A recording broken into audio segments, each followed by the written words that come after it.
السلام علیکم، سیکھو سب کچھ میں خوش آمدید دوستو۔ آج ہم سیکھیں گے کہ ہم کرنسی کو کس طرح انگلش میں اور اردو میں پڑھ سکتے ہیں اور لکھ سکتے ہیں۔ آئیے جانتے ہیں اس کو کیسے پڑھا اور لکھا جاتا ہے۔ اگر آپ کے پاس 1 کے بعد 3 زیرو ہے تو اس کو انگلش میں 1000 لکھا جاتا ہے اور اردو میں اس کو 1000 کہتے ہیں۔ اسی طریقے سے اگر 1 کے بعد 4 زیرو ہے تو اس کو 10,000 لکھا جاتا ہے انگلش میں، اور اردو میں اس کو 10,000 کہتے ہیں۔ اسی طریقے سے اگر 1 کے بعد 5 زیرو ہے تو اس کو 100,000 کہا جاتا ہے انگلش میں، اور اردو میں اس کو لاکھ کہتے ہیں۔ یعنی کہ 1 کے بعد 5 زیرو ہے تو اس کو لاکھ کہیں گے۔ اگر 1 کے بعد 6 زیرو ہے تو اس کو ملین کہا جاتا ہے، کیونکہ یہ جو اردو میں اس کو 10 لاکھ کہتے ہیں، یعنی کہ 10 لاکھ کو ملین کہا جاتا ہے۔ اسی طریقے سے 1 کے بعد اگر 7 زیرو ہے تو اس کو 10 ملین کہا جاتا ہے، جو کہ اردو میں 10 ملین کو کروڑ کہتے ہیں۔ اور اگر 1 کے بعد 8 زیرو ہے تو اس کو 100 ملین کہا جاتا ہے، اور اردو میں اس کو لکھا جاتا ہے 10 کروڑ۔ 100 ملین کو 10 کروڑ لکھا جاتا ہے۔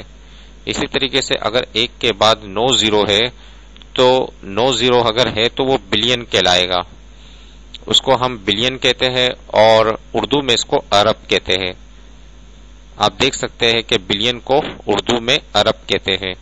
اسی طریقے سے 1 کے بعد اگر 10 زیرو ہے تو 10 بلین کہلائے گا، اور اس کو اردو میں 10 ارب کہے گے۔ 10 بلین کو اردو میں 10 ارب کہا جاتا ہے۔ اسی طریقے سے 1 کے بعد 11 زیرو آتے ہیں تو اس کو 100 بلین پڑھا جاتا ہے، اور 100 بلین کو اردو میں خرب کہا جاتا ہے۔ اسی طریقے سے اگر 1 کے بعد 12 زیرو ہے تو اس کو ٹریلین لکھا جاتا ہے انگلش میں۔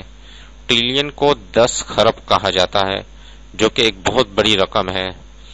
تو دوستو اس طریقے سے ہم انگلش میں پڑھ سکتے ہیں اور اردو میں پڑھ سکتے ہیں۔ یعنی کہ اگر 1 کے بعد 3 زیرو ہے تو 1000 ہے اور 1000 کہتے ہیں۔ 1 کے بعد 4 زیرو ہے تو 10,000 ہے۔ 1 کے بعد 5 زیرو ہے تو لاکھ ہے۔ 1 کے بعد 6 زیرو ہے تو 10 لاکھ ہے۔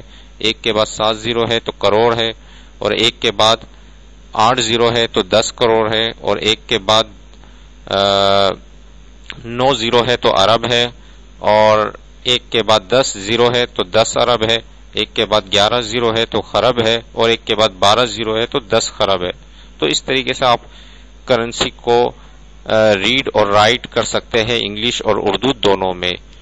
امید ہے کہ یہ ویڈیو آپ کو بہت پسند آئی ہوگی۔ لائک کو سبسکرائب کرنا مت بھولیے گا۔ دوستو آپ میرے چینل کو سبسکرائب ضرور کیجئے تاکہ کوئی بھی نئی ویڈیو آئے تو اس کا نوٹیفیکیشن آپ کو مل جائے۔ Thanks for watching. اللہ حافظ۔